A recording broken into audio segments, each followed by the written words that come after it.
In the creative process, we often speak of inspiration, but what is inspiration? Most people understand it to be the process of being mentally stimulated to feel something or to do something creative. Words such as innovation, imagination, artistry, insight, and vision come to mind. What inspired a man like Taras Shevchenko generations ago? What gave him the insight and vision to leave us with words that to this day move a people with feelings of patriotism, love of country, and a drive to overcome?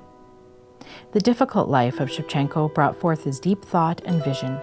It is the dark times that often produce the most deep-seated thoughts, the most collective faith, the most lasting and meaningful art, and in turn the greatest inspiration.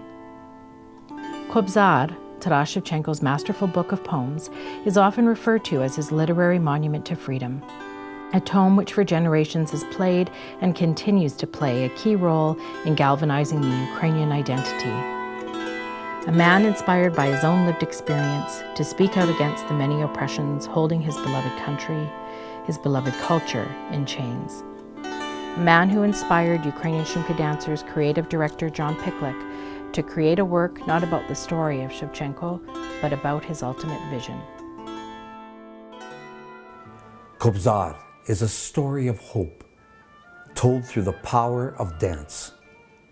The Ukrainian Shumka dancers have based this narrative on 4 pillars of Shevchenko's thought: destiny, soul, courage, and hope.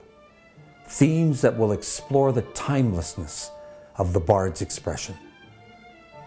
Using his powerful language as its guiding principle, Kobzar, first and foremost, delves into the emotional struggle of the Ukrainian people, a struggle not unlike that faced by others around the world, as they strive to break free from oppression and to unite in courage and hope, to fulfill their destiny as a people, as a culture, as a nation.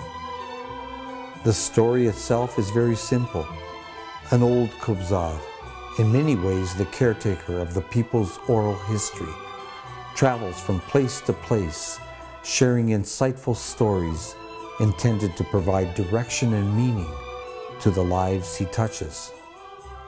Through the haunting melodies of his bandura or kobza, he weaves together emotional tales, from joyous to heroic to heart-rending, emotions as wide-ranging as lived experience can offer. Shumka is honored to take this step toward the future by remembering its cultural past. In the more than half-century since its inception, the company has always taken tremendous pride in continuing the expression of art that is the strength of Ukrainian dance. Today, as much as ever, Shumka feels an overwhelming responsibility toward the maintenance of its cultural heritage.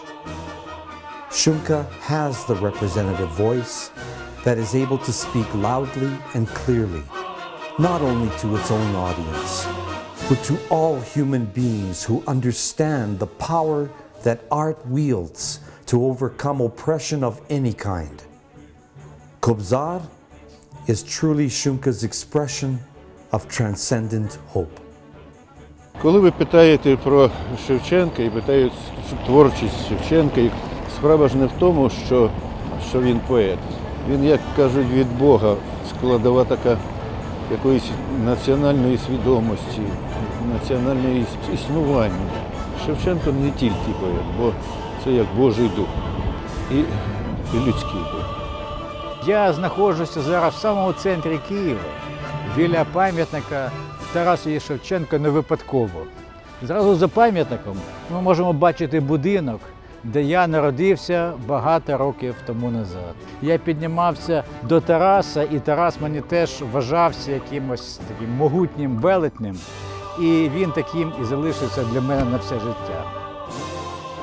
A young woman who was in the midst of the Maidan crisis in Ukraine recently stated, "Everything Shevchenko and people like him did when they lived gives hope and strength to all of us who are standing at Maidan. Their words have been imprinted on our hearts. In Maidan you could hear people singing. As Shevchenko commanded, We will break the chains and defend together our truth and freedom. Shumka looks forward to joining that song, as Shevchenko's inspiration was passed to the Kobzar to tell his story, so the Kobzar passes the torch to Shumka to continue the telling.